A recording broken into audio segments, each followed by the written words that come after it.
فكرت ان انا اخرج بره مشروع العربيه ال27 ال28 والجو ده، بصرف على البيت وبصرف على نفسي عن طريق ده. معلش الشغل مش عيب.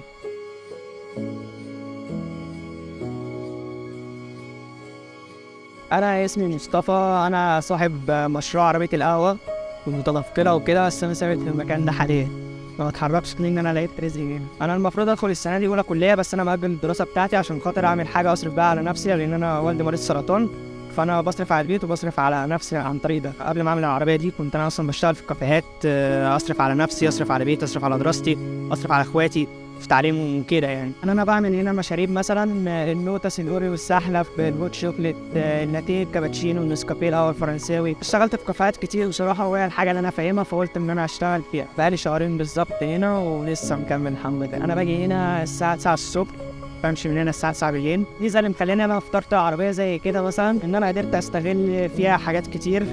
قدرت اعمل المخزن، حاجة أشيل فيها حاجتي. عندي مخزن تاني غير دوت، مخزن ورا هنا، ده برضو بستغله برضو إن أنا أشيل فيه الحاجة بتاعتي وكده. بالنسبة للإضاءة وفتحة السقف، يعني أنا قررت مثلا إن أفتح السقف بتاعي علشان خاطر أقدر كل حاجة تبقى باينة قدام الناس كده، وكل واحد شايف حاجته بتتعمل ازاي وزارها ازاي. فكرت ان انا اخرج بره مشروع العربية ال27 ال28 والجو ده. حبيت ان اعمل الديزاين ده، يعني حاجة جديدة كده. انا قلت اعمل شمسية شكلها حلو وقدام منظر جميل من العربية، في نفس الوقت اعمل الحاجة بتاعتي بحيث ان هي ما ينفعش ان الحاجة دي تتعرض لدرجة حرارة. في فكرة الإضاءة انا قررت ان انا الف مثلا النت بتاع العربية كلها منورة ومديها شكل حلو في نفس الوقت. انا هنا بشتغل كوفي ميكس، الكركدين، القرفة، الجنزبيل، النعناع، اليانسون، الشاي، النسكافيه 3 بواحد، النسكافيه كراميل. بشتغل بقى الكابتشينو، اللاتيه، الموكا، بشتغل الكراميل ميكاتو، بشتغل اللوتس. هي كانت الفكره، او مثلا ربنا ما اكرمش ولا حاجه، هتعمل ايه العربيه انت كده بوظتها، الكلام ده كله يعني كانت البدايه احباط ليا، بس انا قررت اني اتوكل على الله فيها يعني، واقول ايه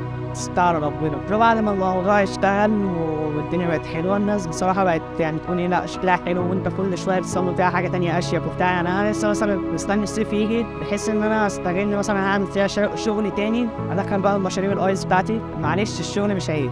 في نفس الوقت انا ما بشتغلش في اي حاجه حرام، يعني انا شغال شاي وقهوه واللوتس، الحاجات دي كلها جميع الشباب دول بتشرب الحاجات دي.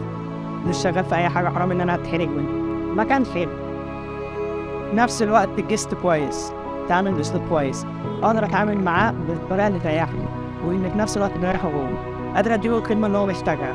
الشارع حلو، في نفس الوقت هو بيساعدني ان انا اوصل، يعني الجست نفسه بيشجعني ان انا اوصل.